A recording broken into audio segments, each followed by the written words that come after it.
Hey what's up, this is Himanshu Acharya and welcome back to Ideal Fitness. Things to keep in mind अगर आपने अभी नया gym करना start किया है या आपने नई वेट ट्रेनिंग करना स्टार्ट किया है या फिर आप स्टार्ट करने वाले हो तो आपको ये सारी चीज़ें पता होनी चाहिए जो हम इस वीडियो में डिस्कस करने वाले हैं। इससे पहले मैंने एक वीडियो डाली थी बिगनर्स के लिए जिसमें मैंने हर एक एरिया के बारे में इन जनरल डिस्कस किया था, जैसे cardio, weight training, flexibility, body composition. उस वीडियो का लिंक भी मैं यहाँ पे शेयर कर दूंगा, बट इस वीडियो में हम स्पेसिफिकली वेट ट्रेनिंग पे फोकस करने वाले हैं। वेट ट्रेनिंग क्यों करनी चाहिए, एज अ बिगनर आपका माइंडसेट क्या होना चाहिए, वेट ट्रेनिंग के बेसिक्स क्या होते हैं, अगर आप स्टार्ट कर रहे हैं तो कौन कौन सी एक्सरसाइज पे आपको फोकस करना चाहिए and what should be your goal. तो इन सब चीजों के बारे में हम डिस्कस करेंगे आज। If by any chance you have not yet subscribed to the channel, which is not possible, do it. Okay, without further delay, let's dig into the video.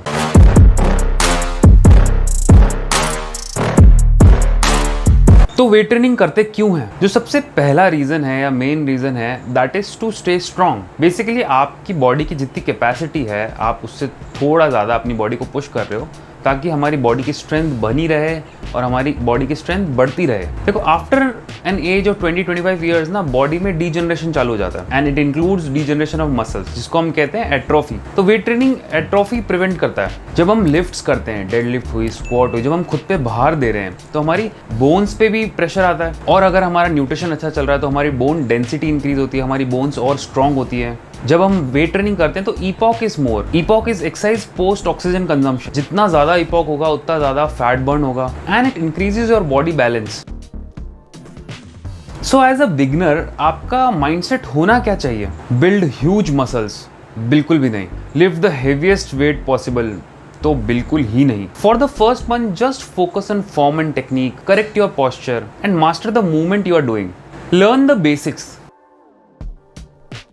Basics of weight training क्या होते हैं? सबसे पहला is body tightness. आप कोई भी wait अपने हाथों में ले रहे हो उससे पहले आपको पता होना चाहिए कि हमको अपनी बॉडी टाइटनेस कैसे बनानी है और कैसे मेंटेन रखनी है। ये सुनने में बहुत सिंपल लगता है, लेकिन बहुत सारे ऐसे लिफ्टर्स हैं जिनको अभी भी बॉडी टाइटनेस मेंटेन करना नहीं आता है and they are lifting for years. Second is breath. हमारी ब्रीदिंग हम कैसे प्रॉपरली करें ताकि हमारा वो रेप्स बढ़ाने में भी काम आए और हमारी बॉडी टाइटनेस भी डिस्टर्ब नहीं हो, क्योंकि आप नोटिस करेंगे जब भी हम एक्सहेल करते हैं हमारी बॉडी थोड़ा सा लूज हो जाती है। तो कैसे हम अपना ब्रीदिंग पैटर्न रखें एक्सरसाइज करते हो कि हमारी बॉडी टाइटनेस भी बनी रहे। Third is stability. आपको सीखना पड़ेगा कि जब भी आप एक्सरसाइज करें स्टेबिलिटी कैसे बनी रहे। जब आप वेट ट्रेनिंग करने लगेंगे तो आपको पता चलेगा कि एक मशीन अलग तरीके से बिहेव करती है, एक बारबेल अलग तरीके से बिहेव करती है, केबल अलग तरीके से बिहेव करती है और एक डंबल अलग तरीके से बिहेव करता है। So you will have to learn the movement और किस मूवमेंट के साथ स्टेबिलिटी कैसे आती है। Fourth, bio mechanism of the body. आपको पता होना चाहिए कि आपकी बॉडी के मूवमेंट्स कैसे वर्क करते हैं। जैसे मैं एक एग्जांपल हूँ स्क्वाट्स का। अगर आप स्क्वाट्स कर रहे हैं आपको पता होना चाहिए कि भाई आपकी दोनों पैरों के बीच में शोल्डर विड्थ डिस्टेंस होना चाहिए, टोज बाहर की तरफ पॉइंटेड होने चाहिए। जब भी हम बैठेंगे तो नीज हमारे टोज के डायरेक्शन में जाएंगे, स्पाइन न्यूट्रल रहेगी, नेक न्यूट्रल रहेगी, हमारे स्क्वाट की डेप्थ कितनी रखनी है, अपने नी को बिना रिस्ट्रिक्ट किए आगे जाने देना है। तो ये सारी चीज़ें आपको पता होनी चाहिए। एंड सेम, ये तो एक मूवमेंट हो गया स्क्वाट का विच इज़ लिफ्टिंग। इसके अलावा पुशिंग मूवमेंट, पुलिंग मूवमेंट, तो इनका बेसिक आपको बायो मैकेनिज्म पता होना चाहिए। एक्सप्लोजिवनेस और इसेंट्रिक कंट्रोल क्या होता है? एक्सप्लोजिवनेस, कॉन्सेंट्रिक पार्ट हमारा एक्सप्लोजिवली होना चाहिए। जैसे अगर आप बेंच प्रेस लगा रहे हैं तो जब आप वेट को धक्का दे रहे हैं तो वो पार्ट एक्सप्लोजिवली आना चाहिए। इसेंट्रिक कंट्रोल क्या होता है? जब आप वेट को वापस नीचे लेके आ रहे हैं तो क्या वो कंट्रोल्ड है, वो एकदम से तो नहीं आ रहा झटके से, क्या वो बहुत ज़्यादा स्लो तो नहीं आ रहा। तो इसेंट्रिक कंट्रोल करना आना चाहिए। आपको पता होना चाहिए कि फेलियर क्या होता है। फेलियर इज समथिंग, अगर आपका एक्सरसाइज करते वक्त स्ट्रक्चर लूज पड़ जाए, स्ट्रक्चर ढीला पड़ जाए, आपकी बॉडी टाइटनेस खत्म हो जाए, आप वो रेप पूरा करने के लिए अगर दूसरे जॉइंट मूवमेंट्स का इस्तेमाल कर रहे हैं तो दैट मीन्स फेलियर आ चुका है, आपका फॉर्म खराब हो चुका है। So these are the few basics of weight training जो as a beginner you should no.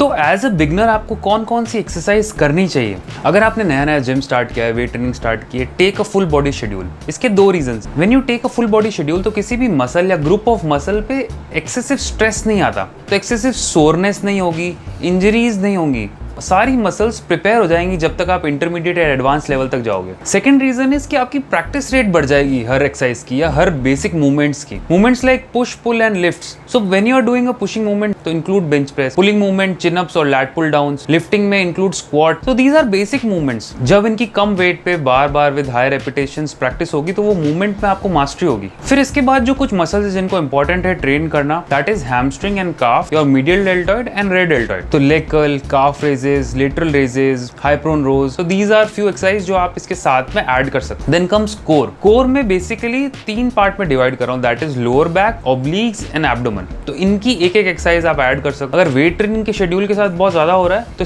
Add this with cardio का schedule.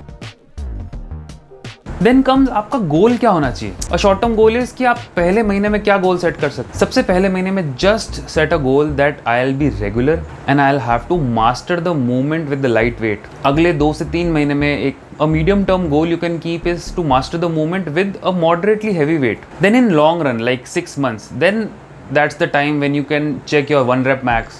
You can set your goals कि भाई मेरा डेडलिफ्ट मेरा बॉडी वेट जितना होना चाहिए, मेरा स्क्वाट मेरे बॉडी वेट का एटलीस्ट 80% होना चाहिए।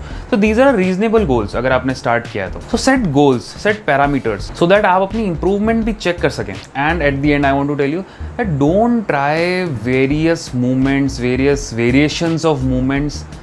Stick to the basics. हमेशा बेसिक्स ही काम आते हैं। अगर आप पुशिंग मूवमेंट कर रहे हैं आपको बेंच प्रेस करनी ही पड़ेगी। अगर आपको पुलिंग मूवमेंट करने हैं आपको चिन अप्स, आपको लैट पुल डाउन्स करने ही पड़ेंगे। Squat, deadlift, stick to the basics. Don't try to find variations. देखो यही फर्क होता है when you hire a good personal trainer. वो आपको ये सब चीज़ें समझाएगा। So hire a good personal trainer, hire a good nutrition. These are some investments जो आपको आगे लाइफ में बहुत हेल्प करेंगे। So that's it from my side. अगर आपको इस वीडियो से कुछ सीखने को मिला हो please share it with your friends and family. Subscribe to the channel and comment down मिलो। आपका कोई सवाल है प्लीज़ आप कमेंट्स में लिखिए। आई विल मेक श्योर मैं आपके हर सवाल का जवाब दूँ।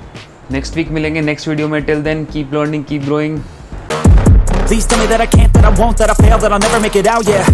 Please tell me all the bad, never good.